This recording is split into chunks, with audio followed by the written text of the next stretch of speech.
desperate search for a missing girl. Police were seen searching several areas today in hopes of finding 13-year-old Naziah Harris. Thank you for joining us for CBS News Detroit at 5. I'm Terrence Friday. I'm Shayna Humphreys. Naziah Harris has been missing for more than 2 months now. Police continue to follow up on tips, some of which have led them to expand the search to areas including Greater Grace Temple on Detroit's west side. That's where we find CBS News Detroit's Gino Vici. He joins us live with the latest on that search. Gino?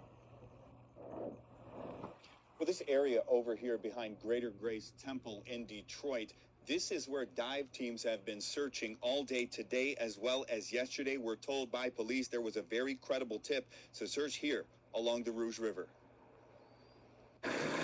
Dive teams searched this area along the Rouge River behind Greater Grace Temple for 13-year-old Naziah Harris, who was last seen January 9th.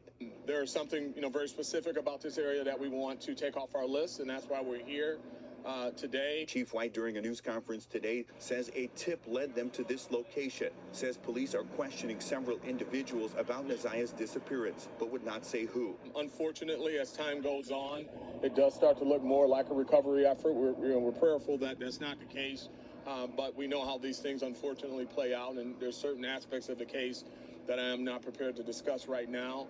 That's given us some very serious concerns that it could lean towards that way. But if anybody has any information, knows where she's at or seen her, please let us know so we can investigate all aspects of it. Police Commissioner Tamara Smith says she's been in close contact with Naziah's family and says this search for the young girl is weighing on this community. There are no friends who've heard from her, no family. It's not normal. And at this time, it's very important that the community gets involved, give any information that they may have, any tips that they may have, or anything that will lead to the return of her.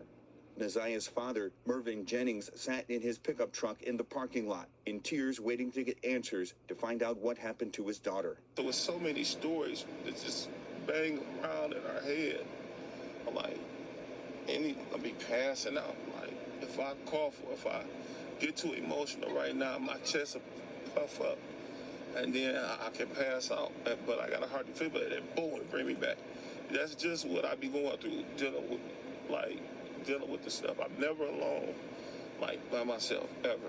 Because it's just a lot. It's a lot.